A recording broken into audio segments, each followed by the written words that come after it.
Our next guest is Ice Cube. If you know anything about him, and you probably do, you know he started his career rapping in defiance about police presence and the realities of inner city life. And he got political with his songs as well recently during the Trump administration, most recently in 2018. Here's a taste. Arrest the president. You got the evidence. That is Russian intelligence. Now we see a shift. Now he wants to work with President Trump. Here's what the president had to say most recently about Black Lives Matter. The first time I ever heard of Black Lives Matter, I said, that's such a terrible term because it's such a racist term. It's a term that sows division between blacks and whites and everybody else. And it's a very bad term for blacks. But they were very angry. It's a Marxist organization. With all that going on and how the president continues to speak about there being no systemic inequality, it's no shock that Ice Cube got some heat for deciding to work with the Trump administration. He wants to deal with it. I want to understand it. So should you. So here is Ice Cube on Prime Time. Thank you for taking the opportunity, brother. I appreciate it. Thanks for having me. Chris, your lead-ins are a little misleading. How so? Well, the Platinum Plan is not my plan. I came up with the contract with Black America, and I didn't run to go work with any campaign. Both campaigns contacted me.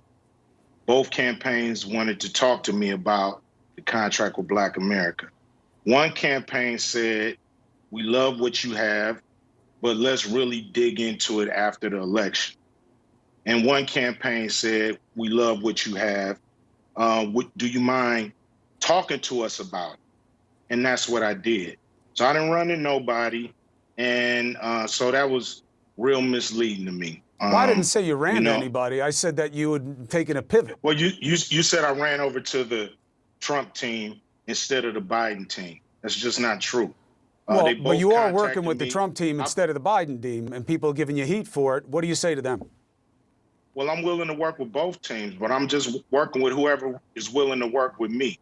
So the Trump campaign came to me and asked me to explain to them some of the contract with Black America. That's what I did. I'm not playing no more of these games, these political games. We're not part of a team. We have very broad problems, especially the wealth gap in this country when it comes to Black Americans. So I'm going to whoever's in power and I'm gonna speak to them about our problems specifically. I'm not going there talking about minorities. I'm not going there talking about people of color or diversity or none of that stuff. I'm going there for Black Americans, the ones who are the descendants of slaves. And that's what I'm going to talk to anybody who's in power with that. So if anybody got a problem with that, it seems like a personal problem. Well, here's the problem, and it is very personal, as you know, for a lot of people of color, because they'll say, well, why would you pick Trump when he says there's no such thing as systemic inequality? I'm not picking nobody. He's the president. But why do you think he'd want to do something for the community when he says there's no such thing as systemic inequality? I don't know what he want to do. I just know what the man said. I know what he said to the country. I've never met Donald Trump. So I don't know what he's going to do. I just know what he said he was going to do. So both of them have a plan. Both of them say they're going to do something. And who knows what's really going to happen after November 3rd. Nobody knows from each side. We're all hoping that candidates keep their campaign promises. So that's just it. So let's look at it this way. I think that you're right to be skeptical. Let's start with the Democrats, because even though there is a traditional connection between black voters and the Democrats, you could also say you've been let down or forgotten by Democrats in a lot of situations that would have mattered. Then you say, all right, so then what makes one side better than the other? That's where you get in trouble, which is, do you really think that Donald Trump can be trusted as much as you could trust Joe Biden? I don't think I'm not trusting any of them. I'm just going by action. That's all I'm going by. I'm not going by words. I'm not going by rhetoric, not going by media spin, not going by none of that. You know, I'm not I'm not on nobody's team.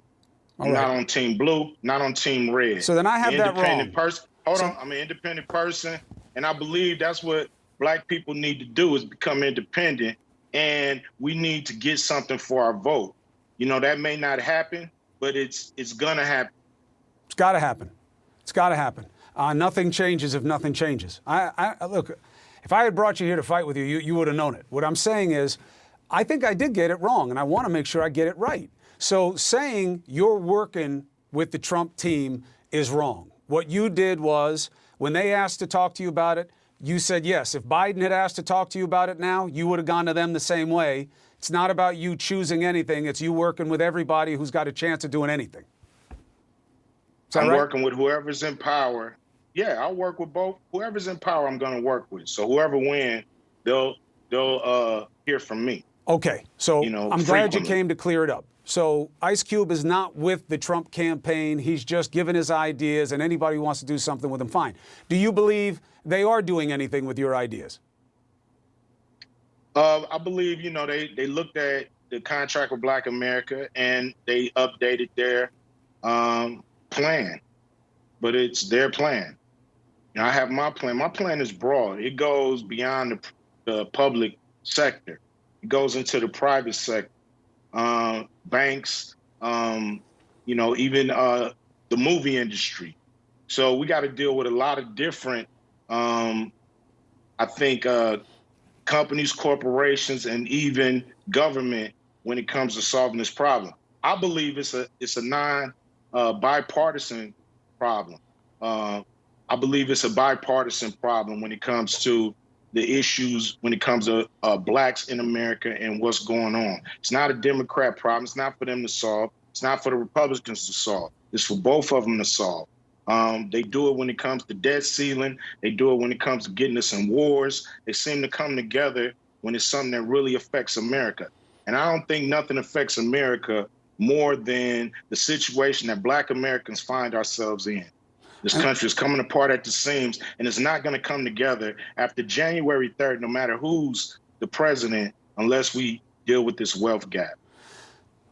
You have the economics. All of it extends from poverty, which is an extension of opportunity, which is an extension of a system that doesn't give equal opportunity, and you see it everywhere. Hiring, education, finance, all of it. So acutely, we've been looking at what happens when policing goes wrong in communities. It doesn't give you concern that the president has handled police violence the way he has in terms of his commitment to work on any of the issues that you think are important? We've been dealing with police violence in this country from day one. So police violence is just part of our life here. So, you know, the thing is this, once we get some capital, we'll be treated better. This is a capitalistic society. True. And if you ain't got no money, you see how people get treated on the streets when they ain't got no money. Not just money, wealth. Wealth. You got to be able to build up wealth within the community. Yeah, you know, to put it in greater terms. But, you know, at the bottom line is, you know, dollars bring dignity. And so everybody in America knows that. When you got a little more money, they treat you a little better. So we need to close this wealth gap. You know, you got people, you know, families making $120,000 or worth $120,000, and you got Black families worth $200. It's just an enormous wealth gap that keeps growing. It's not getting smaller. Do the research, and you'll see this is the problem in America. It's because Black people have no capital. We own half of a point when it comes to all the wealth in America. Half of a point. 13.5% people living off half of a point. We cannot survive in America another 100 years living like this. The issue is real. The problem is properly identified. They do have access to capital of about $500 billion, but it doesn't say that it would be earmarked within the Trump plan for communities of color. But we'll see what you can get done, and I make you this promise, not just because I'm a fan, but the issue matters. As you learn and as you see action and reaction or inaction, you have a place on this show to discuss it. That's a guarantee. I appreciate it, Chris. Yeah, I'll be back to discuss and let you know what I know, what I find out. But I'm gonna give it to you straight up. It's the only I'm not way I playing take it. side. It doesn't go well any other way on this show. Ice Cube, I wish All you right. the best. Stay healthy. Be well. All right, man. Take it easy. All right. We'll be right back.